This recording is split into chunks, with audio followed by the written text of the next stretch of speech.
এই এলাকার নাম সদুর চর। হ্যাঁ, তো এখানে শেলটেকের একটা সিরামিক ফ্যাক্টরি আছে, বেশ বড় সড়ে, অনেক বড় সড়ে। তো এখান থেকে সে এই যে রাস্তা, এই রাস্তাটা দিয়ে শেলটেকের ফ্যাক্টরি গাড়ির যে কার্গো লোড ট্রাক, ওরা যে মালামাল আনা নেওয়া করে, সেই ট্রাকগুলা কিন্তু ভারী ট্রাকগুলো এই রাস্তা দিয়ে চলাচল করে।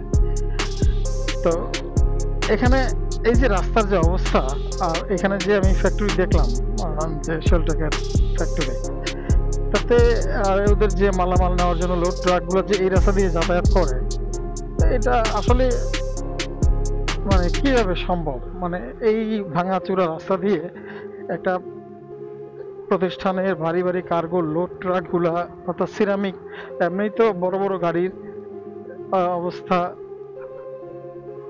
গেলে খালি এমনি গেলে অবস্থা, রাস্তার অবস্থা খারাপ, আর এগুলো তো লোড ট্রাক, আর টাইলস ওভারলোড, মানে লোড হয়ে দেন হচ্ছে এই রাস্তাগুলো দিয়ে বের হয়। তো এই একটা রাস্তার অবস্থা যদি এরকম থাকে, এবং সেখানে যদি একটা ফ্যাক্টরি থাকে, তো সরকারিভাবেই সেখানে আসলে এগুলাকে আরো করা উচিত, যে রাস্তাঘাটগুলো যেন থাকে,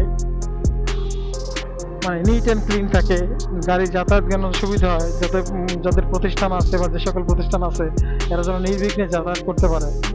এটা তো সরকারের পক্ষ থেকে এই কাজগুলো করা উচিত।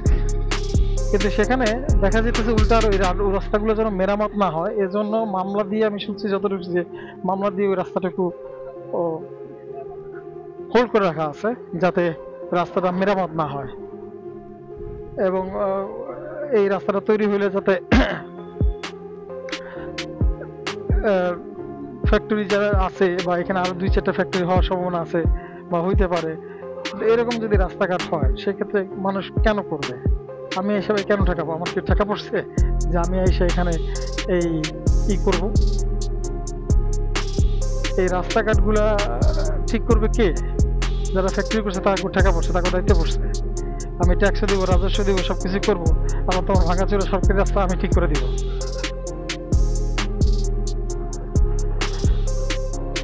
এই হচ্ছে অবস্থা।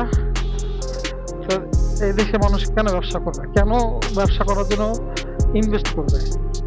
আমি টাকা ইনভেস্ট করব, টাকা ইনভেস্ট করে এরপর হচ্ছে আমি তোমার কাছ থেকে সার্ভিস পাবো না, বা আমাকে জিম্মি করবা, তাহলে আমি তোমার এখানে কেন বিজনেস করবো? বাংলাদেশের বিজনেস কিভাবে আগাবে? কেমনে?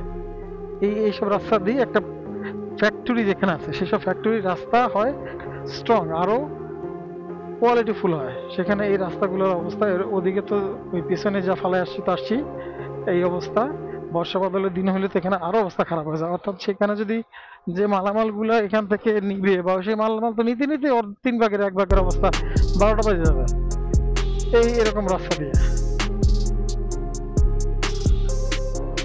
শুধু শুধু বাংলাদেশের ব্যবসা এবং ব্যবসায়ীরা ইনভেস্ট করতে চায় না, এই ধরনের শয়তানি কারণে ইনভেস্ট করতে চায় না। আর এগুলো ইচ্ছাকৃতভাবে এই রাস্তাগুলোরে এই ডোমিনেট করে রাখতেছে, রাস্তাগুলোর এইভাবে